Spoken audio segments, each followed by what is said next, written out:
Allora, buondì, sono Diego Rosanda Accadaigo e sono un artist tuber. Sono un artista che fa video su YouTube. Un artist tuber. Did you understand? Allora, intanto qua dietro non c'ho un reggiseno, non sono fluido, non sono non binario e che sono Iron Man. C'ho l'Holter perché faccio una visita medica ogni anno per verificare il mio stato del corazon, perché c'ho una roba al cuore. Non è nulla di grave, insomma, tipo quando sono nato mi ha detto che sarei morto a 16 anni, però sono ancora qua, quindi se la vi. Praticamente sono nato con sta cosa che si chiama ipoplasia dell'arteria polmonare, quindi è un restringimento delle vene del cuore, quindi faccio più sforzo fisico rispetto al normale, cioè lo percepisco di più rispetto al normale. Fare sport fa bene alla salute, quindi si fa sport comunque, non c'entra sta roba. Lo stesso io faccio comunque sport, alzo pesi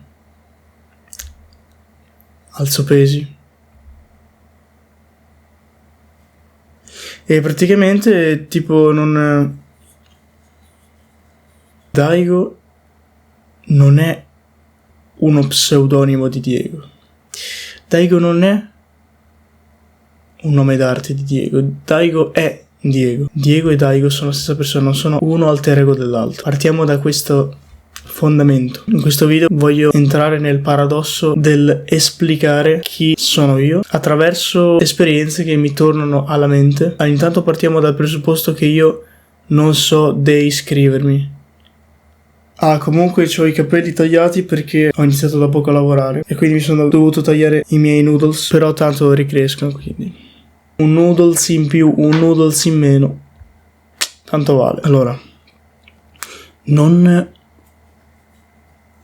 sono Daigo, sono Diego Rosanda Accadaigo e non so descrivermi. Praticamente quando sono nato mi hanno detto tu decederai a 16 anni e ahimè io ero un feto, quindi non è che avevo così tante preoccupazioni. Più che altro mia madre ha avuto la preoccupazione. Mia nonna quando sono nato era già deceduta, mio nonno è deceduto un anno dopo. In più io ho perso un gemello che era nel grembo di my mother. Quindi che succede? In questo modo si forma il mio carattere, quello che sono io. La mia parte empatica inizia a formarsi. Non è che si è formata solo per queste esperienze. Io penso che il nostro carattere in realtà sia un qualcosa con cui nasciamo e sviluppiamo con le persone che conosciamo e le esperienze che viviamo. Quindi è un mix di queste tre cose: persone che conosciamo, esperienze che viviamo e alla fine è un qualcosa di default che nasciamo già così. Io sono grato di tutte le esperienze, se si possono definire negative, che mi sono accadute. Dico se si possono definire perché niente è negativo, tutto è positivo in realtà, perché la vita è un ciclo di cose belle, cose brutte, cose belle, cose brutte e alla fine ci sono solo cose belle. Perché le cose brutte sono cose belle travestite. Le cose brutte hanno il solo scopo di farti crescere. Questo video sta essendo troppo serio, sto cercando di equilibrare in tutti i modi serietà e scherzo perché sennò veramente sembra un funerale. E niente, praticamente vivo molto tranquillamente la mia vita, faccio le mie experience,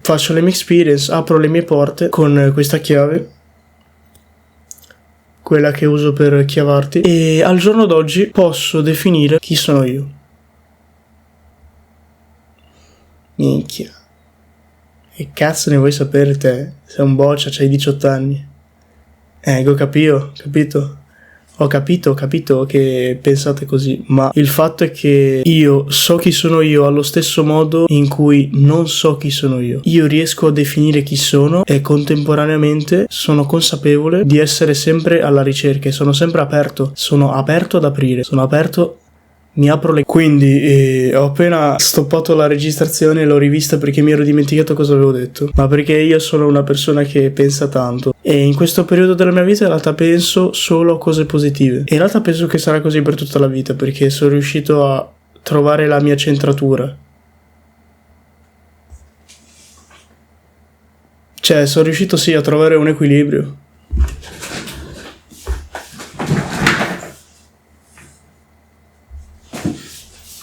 E quindi molto semplicemente non I 3 maggiori aspetti che descrivono la mia persona sono 3. Sono empatico, sensibile e meditativo. L'abbiamo detto prima, quest'ultimo aspetto, il meditativo. Io sono una persona che pensa tanto. Siccome pensa tanto, ha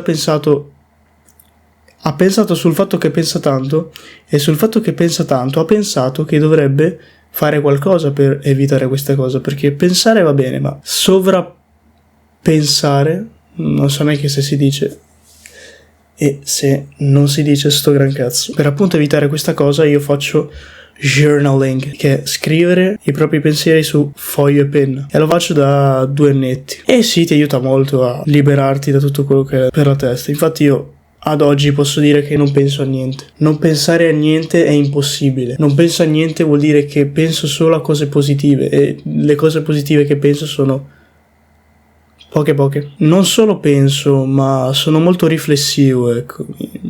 Contemplo il contempo del continuo spazio-tempo. Contemplo il contempo del continuo spazio-tempo fino a quando non divento un degno elemento. Sono riflessivo perché mi pongo sempre domande e mi rispondo con altre domande. Io non sono mai sazio di sapere. Ecco perché sono secco, perché mangio solo libri, mangio solo sapienza. L'aspetto empatico invece, sono sì empatico, vivo le relazioni molto emotivamente, intensamente. Mi hanno detto tante persone che sono molto bravo a relazionarmi con gli altri. Io voglio bene a tutti. Voglio bene a tutti allo stesso modo, in realtà. A qualsiasi persona provo lo stesso amore per qualsiasi altra persona, cioè, ma perché di mio sono una persona così, cioè, che vuole bene a tutti e tratta tutti allo stesso modo. Ovviamente ai miei genitori, alle persone a me care, agli amici quelli stretti, ai miei familiari vorrò un altro tipo di bene, ma è normale. Però comunque ho sempre tenuto alle persone allo stesso modo, in cui tengo anche a me, cioè rispetto gli altri come rispetto me stesso, come diceva Jesus. Ma perché rispetto gli altri come rispetto me stesso? Perché a parte che secondo me noi veniamo al mondo e nel momento in cui noi viviamo, noi esistiamo, noi siamo nati, e questo è già un dono, cioè di base. In base a questa cosa io porto rispetto a tutti perché hanno il dono dell'esistenza. E quindi siccome hanno il dono di vivere, il dono dell'esistenza, loro già sono da rispettare per questo, perché sono esseri umani e hanno questa dote, che respirano, si nutrono, scopano e hanno questa dote, la dote della vita, che gli ha donato Dio, non lo so. Dio non è un qualcuno dall'alto, non è un qualcosa, non è né qualcuno né qualcosa. Dio non si può neanche spiegare come concetto, Sono sì cristiano, ma non mi definisco neanche cristiano perché credo in una cosa tutta mia. Quindi, come ho già detto, Dio non è un concetto, è un qualcosa di inesplicabile e allo stesso tempo autoesplicativo. Fatto sta che io per l'appunto sono empatico, sorridente,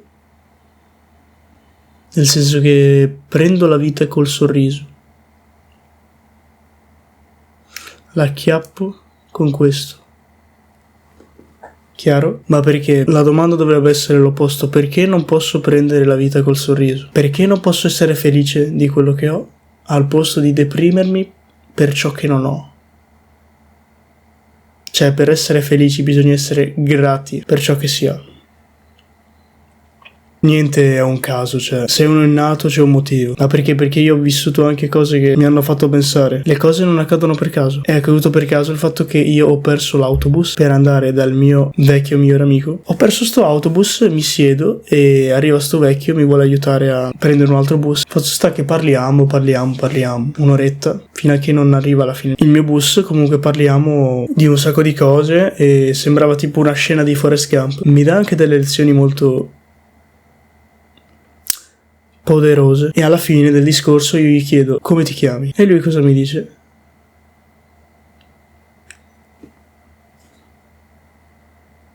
All'inizio ho sentito Piero, poi ho detto no, Piero scusa, no, Diego. Minchia, hai capito? Quindi non sto dicendo che tutto è scritto sotto un copione che ha scritto Dio, no, però mi adatto al flusso costante e incessante della vita, a questo flusso di cose belle e cose belle che accadono, perché sono tutte cose belle. Quindi sono tutt'uno col ciclo. Adesso mi esce sangue dal cazzo. Sono molto resiliente.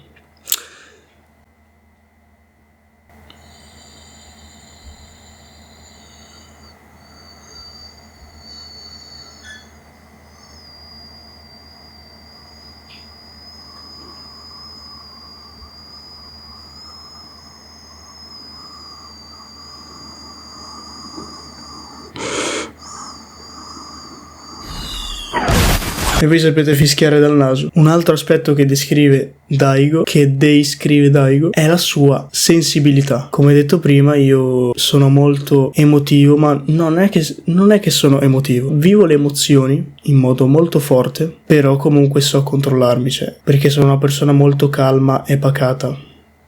Molto, molto. Sembra infinita la mia pazienza. Anche la pazienza ha un limite. Se rompete il cazzo anche a un monaco, dopo tanto tempo che gli rompete il cazzo, alla fine un gancio ve lo dà anche lui. Quindi non è che tendo a essere vittima delle emozioni, io le domino.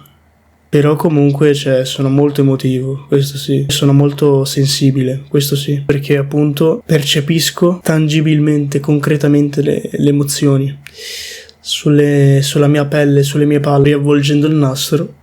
Io sono empatico, sensibile e meditativo. Questi sono i 3 maggiori aspetti, sfaccettature che descrivono il mio carattere. Nella ricerca incessante di chi sono io ho capito che effettivamente molte persone non sanno chi sono perché tendono a porsi queste domande, ma perché un giorno sei arrabbiato, un giorno sei triste, un giorno ti svegli come ti devi svegliare, un giorno sei più motivato, l'altro giorno sei più demotivato. Quindi in base a come ti svegli al mattino non puoi stabilire chi sei, perché cambi costantemente. È vero da un lato, ma dall'altro non è vero, perché si può benissimo stabilire chi si è dal carattere che si assume maggiormente nel corso della nostra vita, e quella piccola cosa distingue ciascuno di noi.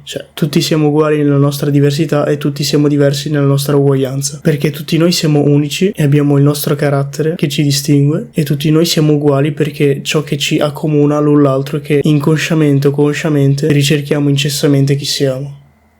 Inevitabile. Non solo in questi 3 anni ho ricercato anche chi sono io, ho ricercato anche la felicità, come averla sempre e comunque. E non è una cazzata, si può avere sempre e comunque. Esiste la felicità eterna, e come vi dicevo prima, adattarsi al ciclo, non avere il ciclo, adattarsi al ciclo. Attenzione. La felicità è come un cazzo di cocktail. Prendi i vari alcolici, li shakeri e viene fuori il concentrato. E gli ingredienti della felicità adesso me li sono scritti anche sul mio taccuino, e adesso vado a prenderlo, però potrei fare benissimo anche così, come Thanos.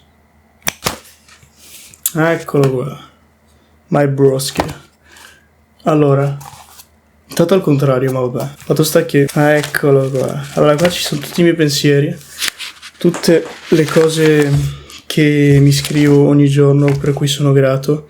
Sembro schizofrenico, magari lo sono. Qualsiasi persona, cosa o emozione o concetto in eccesso fa male. Tutto può essere una dipendenza, perché tutto in eccesso fa male, ok? Secondo me però tutto in eccesso fa male tranne l'umiltà. Avete mai sentito parlare di qualcuno che è morto di umiltà?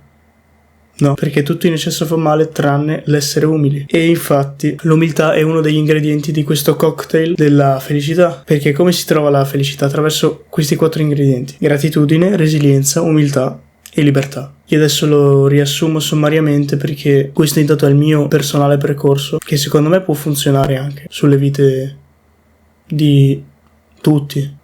Molto. Certo. Io non so un cazzo, io non so niente, quindi non so già cosa state pensando. No, io non so niente, io dico solo la mia. Basta. Come si trova? Attraverso gratitudine, resilienza, umiltà e libertà. Libertà, come essere liberi. Riconoscere che essere liberi implica comunque rispettare vincoli e regole di una società e scegliere come vivere. Cioè, io riconosco che sono nato all'interno di una società che ha delle regole, ok? Non è che da un momento all'altro posso uscire di casa e camminare con lo zebbi di fuori. Non posso prendere una cappa e sparare al primo che vedo. Questo è anche fare ciò che ci si sente. Ciò che ci si sente col corazon. E il mio ormai è andato. Il vostro che magari è più sano del mio. No, adesso. Sto scherzando, non è che non ho problemi. Sto benissimo. Gli unici problemi che devo avere, casomai se ce li ho, sono qua. Però anche quelli sto cercando di piano piano, piccoli passi alla volta, gradini, migliorarli. Ecco appunto, infatti ho scritto libertà è diverso da anarchia. Libertà è più consapevolezza. Poi l'altro ingrediente, la gratitudine. Come essere grati praticando gratitudine. La gratitudine si pratica attraverso un libro molto bello che, te lo giuro, ti cambia la vita, bro. Ed è questo qua.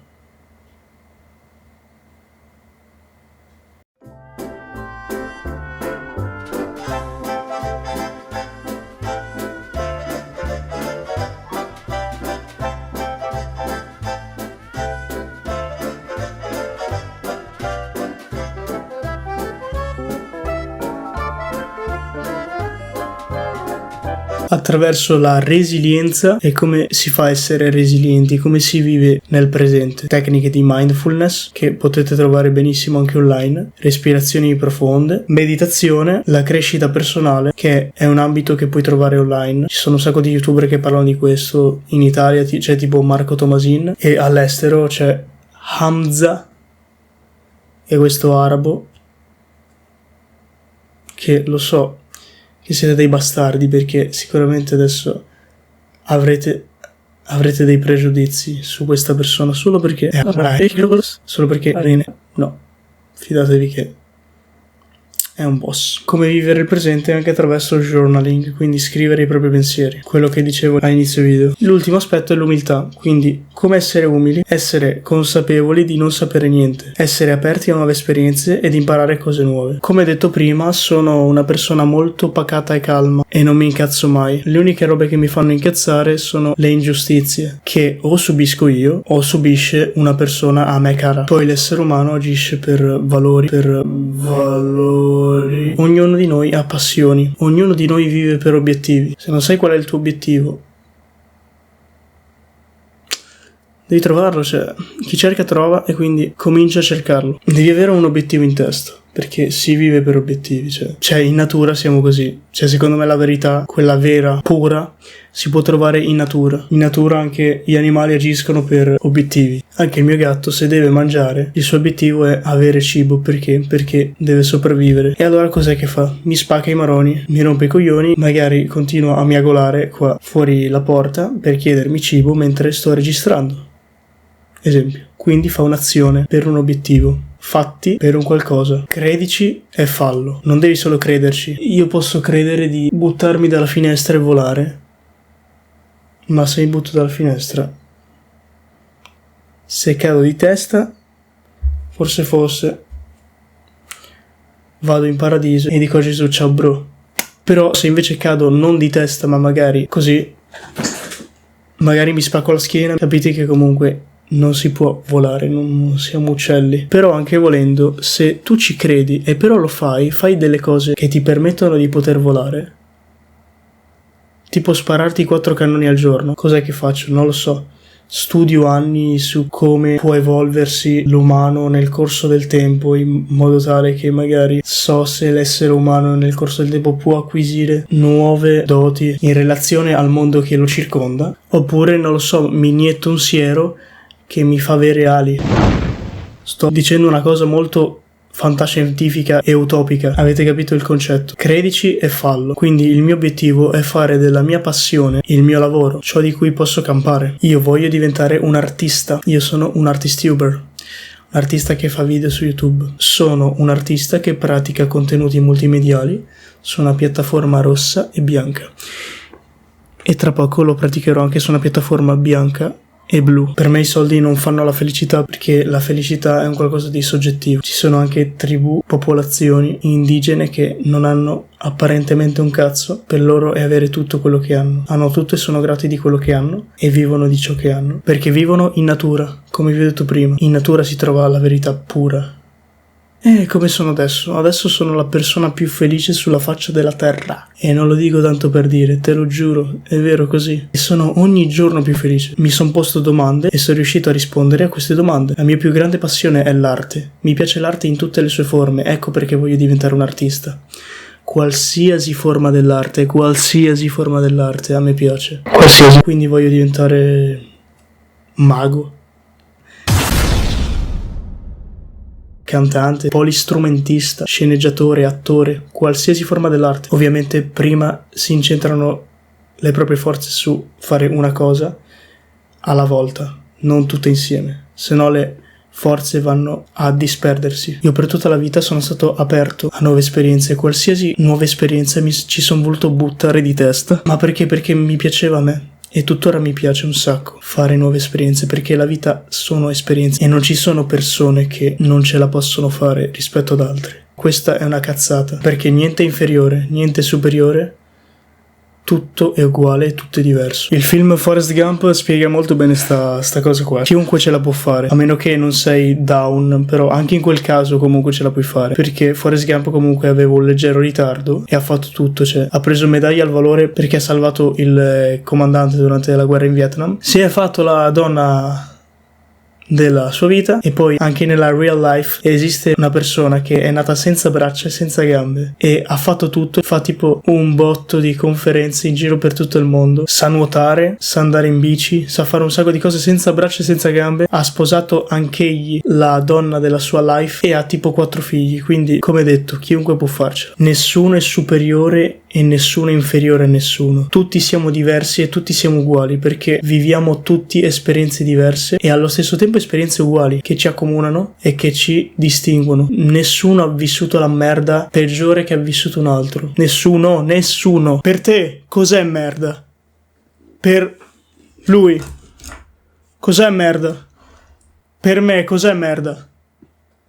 Capite? Si parla di un'estrema soggettività e relatività. Tra l'altro, prendo per esempio un mio grande amico che ho conosciuto a lavoro. Lui viene dal Senegal e dove viene lui non è che ci sono così tante aspettative di vita molto floreali, ecco. E appunto lui mi ha raccontato un po' la vita che ha trascorso. Anzi, lui pensava di venire qua in Italia e trovare una vita più, per l'appunto, come ho utilizzato l'aggettivo di prima, floreale, però così floreale non è stata, c'erano fiori marci, i lavori che faceva erano difficili, non guadagnava poi così tanto, inoltre si è fatto praticamente tutta Europa, ha girato Germania, Francia, Italia, poi insomma tutta Europa si è girato e ha detto che è tutto uguale, sia dall'ambito lavorativo sia in qualsiasi altro ambito lavorativo, addirittura uno così, che ha passato questa vita, dice che è più difficile la vita che passa un europeo.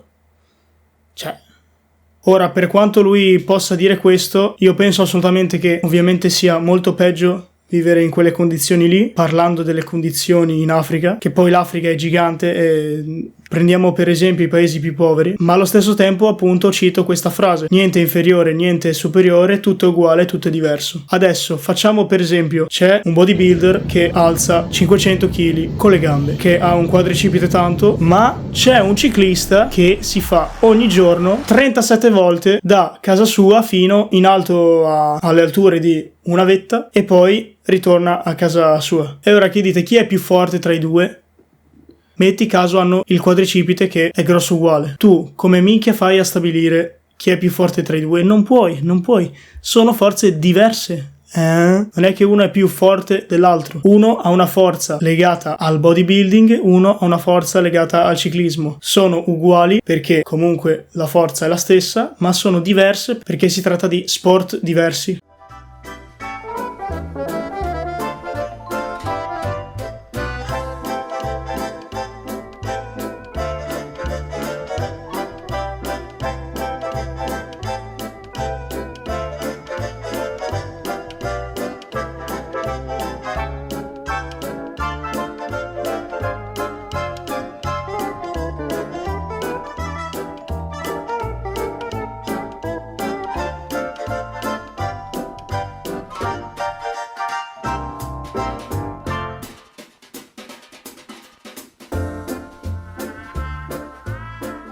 La vita non è nient'altro che porte da aprire e l'unico che ha la chiave sei tu, bro. Questa. La chiave per chiavarti. Oppure quell'altro prende 10 a scuola e l'altro però non prende 10 a scuola. Allora è stupido. Se tutti possono prendere 10, cioè nel senso, se studi, non è che sia così difficile da capire. Non è che è più intelligente di uno che non ha mai preso 10, non vuol dire che l'altro non può prendere 10. Capite? Perché è inutile dire che quello è migliore a quello. Non sto criticando la scuola perché non me ne frego una minchia a me di criticare scuola, ste robe qua, anzi non sono argomenti tanto che mi interessano. Più che altro è per darvi un altro esempio di come non esista una gerarchia vera e propria, o almeno può esistere magari in ambiti familiari dove c'è il padre, la madre e il figlio, che se vogliamo dire sta sotto, detto così, nel senso che non sta sopra. Un figlio non è che comanda la madre e il padre, a meno che non abbiano fetish strani. Cioè, se uno mi continua a dire ma io sono bravo perché prendo 10, sto tutta la notte sveglio per studiare, prendo tutti i 10 e io magari non faccio un cazzo, prendo 6, non è che mi può dire tu, siccome non hai mai preso 10, non puoi prenderlo. È vero, certo che posso bastardo, solo che magari non ho voglia di impegnarmi tanto. Molto spesso è questa la cosa, avere voglia che poi si ricollega alla motivazione, che poi la motivazione si ricollega alla felicità, cioè sta tutto là, felicità. Se tu sei felice di quello che fai, hai anche la motivazione. Disciplina, motivazione e felicità sono le cose che bisogna avere per essere costanti in quello che si fa e per vedere sti frutti germogliare. Poi tutti siamo uguali nella nostra diversità, e tutti siamo diversi nella nostra uguaglianza, perché io ritengo che il minimo comune multiplo che ci accomuna è il fatto che in qualche modo, volendo, dolendo, nolendo, ognuno di noi cerca inconsapevolmente, consapevolmente il nostro io, il nostro sé, la nostra identità, come la volete chiamare. Dall'altro lato della medaglia però la cosa che ci scinde l'uno dall'altro è il carattere che assumiamo maggiormente nel corso della nostra vita, perché è vero che ognuno di noi è diverso, è vero che mutiamo col tempo, è impossibile non cambiare, però esiste una parte del nostro carattere che assumiamo maggiormente nel corso della nostra vita. Io ho trovato quella mia parte, come dicevo prima, che mi sono equilibrato da questo punto di vista, ma dal punto di vista della stabilità non ci siamo ancora. Meglio di prima, incredibilmente. Ma volete sapere una roba che ho scoperto la scorsa volta che stavo parlando con i miei amici? Eravamo in macchina e stavo pensando a come evitare di farsi sequestrare la patente per colpa del tasso alcolemico all'interno del vostro corpo. Nel caso voi abbiate bevuto e siete alla guida, vi ferma il carabiniere e io ho pensato a come aggirare la situazione. Praticamente mentre vi fa per darvi l'etilometro, voi vi leccate il dito e glielo mettete nell'orecchio, non in culo, nell'orecchio, già che gli mettete il dito in un orifizio, glielo mettete nell'orecchio, così top. In realtà questa tecnica io la utilizzo molto spesso anche, ad esempio, se qualcuno fa beef in discoteca. Io, siccome non sono tipo manesco, non sono uno che alza le mani così di qua di là. Vabbè, detto questo, spero che vi sia d'aiuto. Non faceva ridere, lo so, però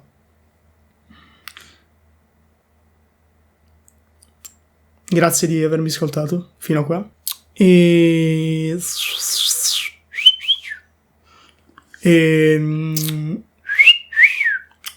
Ultima roba che dico, poi mi levo dai coglioni e tolgo il disturbo. Quando vi dicevo che mi piacciono tutti i rami dell'arte, io non scherzavo, mi piacciono tutti i rami dell'arte, se no perché avrei fatto questa felpa? L'avrei dipinta io, cioè questa felpa non è che l'ho prodotta io, è di Carhartt, c'è scritto, però me l'ha regalata la mia zietta, grazie zia, e l'ho presa, l'ho stesa sul tavolo e ho cercato su Google pennarelli per tessuti, non c'erano, non li trovavo, quindi ho lanciato il telefono per terra, sono uscito di casa e sono andato nel primo colorificio a comprarli, ho preso i colori e l'ho dipinta e il risultato è questo. E non è che ve la faccio vedere per flexare, per vantarmi, per cosa, anzi, perché io in realtà pensavo, anche i pantaloni ho disegnato qua, che tra l'altro questi pantaloni non sono tanto baggy, quindi pensavo di venderli. E per questo io vi dico questa cosa, perché mi è venuto in mente un business da organizzare. Non bastano tutte le robe che mi passano per la testa, no, anche questa qua. Devo farmi passare per la testa e mettere in atto. Voglio creare questo business dove compro vestiti, li customizzo e li vendo, molto semplicemente. E quindi se volete vi passo il mio account Vinted dove venderò questi pantaloni, e casomai in futuro compro alcune cose, le customizzo, le rivendo, ci faccio anche dei video, quindi ci faccio soldi vendendole e anche col video. Ah, merde. No, non me ne frega un cazzo dei soldi comunque, in realtà. Sono serio.